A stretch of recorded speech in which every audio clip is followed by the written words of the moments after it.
ओम। प्रिय विद्यार्थियों, सुप्रभात। बच्चों, आज हम नैतिक शिक्षा विषय का पाठ नंबर 17 पढ़ेंगे, जिसका शीर्षक है महात्मा गांधी। तो महात्मा गांधी कैसे व्यक्ति थे, इन्होंने देश, समाज और राष्ट्र के लिए क्या क्या कार्य किए, इनका व्यक्तित्व कैसा था और इनकी जीवन शैली कैसी थी, ये सब हम इस पाठ के माध्यम से समझेंगे, पढ़ेंगे और जानेंगे। तो आइए इसे हम प्रारंभ करते हैं। भारत में समय समय पर महान पुरुष जन्म लेते रहे हैं। राक्षसी प्रवृत्ति को मिटाने के लिए श्री राम आए हैं। बच्चों, कहा जाता है कि भारत में समय समय पर अनेक प्रकार के महान पुरुषों ने जन्म लिया। राक्षसी प्रवृत्ति को मिटाने के लिए, जैसे राक्षस की प्रवृत्ति जैसे लोग जो हिंसक लोग पैदा होते हैं, उनकी हिंसात्मक प्रवृत्ति को समाप्त करने के लिए भगवान श्री राम आए। कंस जैसे दुरात्माओं का दमन करने के लिए श्री कृष्ण ने इस भूमि पर जन्म लिया। और जैसे कंस जैसे ऐसे ऐसे दुष्ट लोग पैदा हुए, उनका दमन होता है नाश करने के लिए, उनको खत्म करने के लिए, मारने के लिए भगवान श्री कृष्ण ने इस भूमि पर जन्म लिया। जब पाप बढ़ते हैं तो ईश्वर की कृपा से धार्मिक जीवात्माओं का जन्म होता है। जब जब इस दुनिया में, इस संसार में पाप बढ़ता है तो परमात्मा किसी न किसी धार्मिक जीवात्माओं को जन्म दे करके संसार में भेज देते हैं, उस पापियों से हमारी रक्षा करने के लिए। वैदिक विचारों को लुप्त होते देख महर्षि दयानंद ने वैदिक धर्म का उद्धार किया, तो दासता की जंजीरों से जकड़ी हुई भारत भूमि को स्वतंत्र करने के लिए महात्मा गांधी का जन्म हुआ। ध्यान देंगे बच्चों।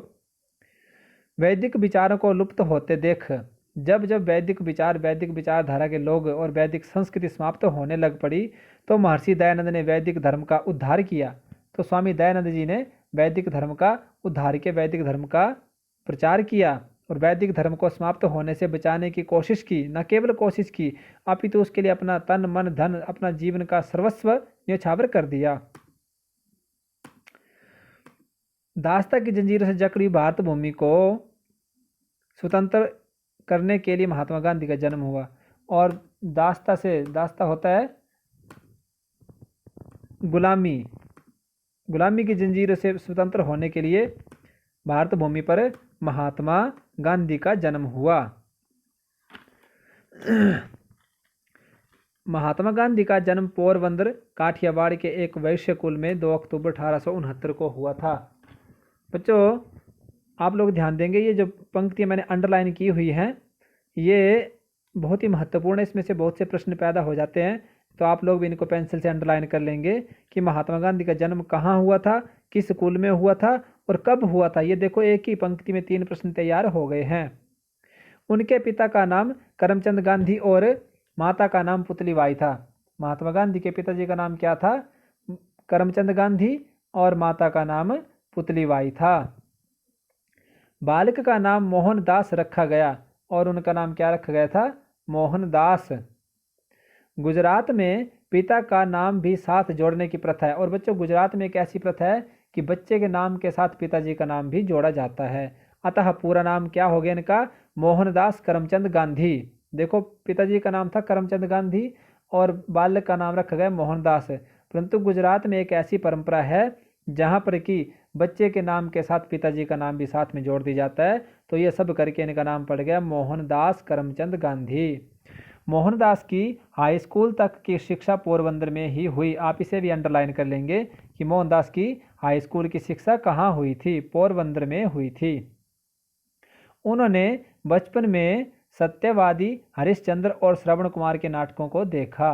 उन्होंने बचपन में किसके नाटकों को देखा था? सत्यवादी, हरिश्चंद्र और श्रवण कुमार के नाटकों को देखा था।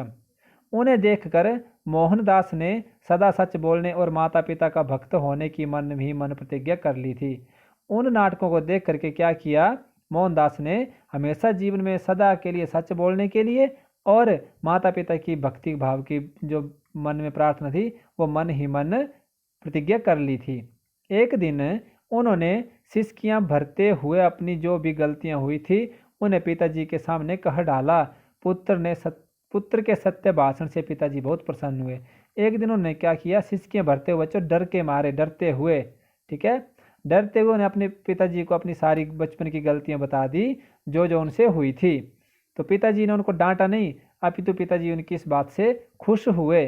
क्यों? क्योंकि उन्होंने पिताजी के साथ सच बोल दिया था। इसलिए हमें भी ये शिक्षा मिलती कि हमें भी कभी हमारे से कोई गलती हो जाए तो हमें सच बता देना चाहिए। सत्यप्रियता के और भी अनेक उदाहरण गांधी जी के जीवन से में मिलते हैं। सत्यप्रियता अर्थात सच्चाई के मार्ग पर चलने के और भी अनेक प्रकार के उदाहरण जो है वो महात्मा गांधी जी के जीवन में हमें मिलते हैं।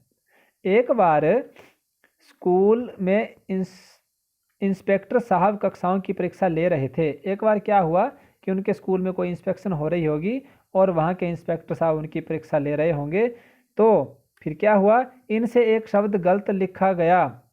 इनके अध्यापक ने इन्हें अगले लड़के की नकल करके उसे ठीक करने का इशारा किया, परंतु इन्होंने ऐसा नहीं किया, ऐसा करना पाप समझा।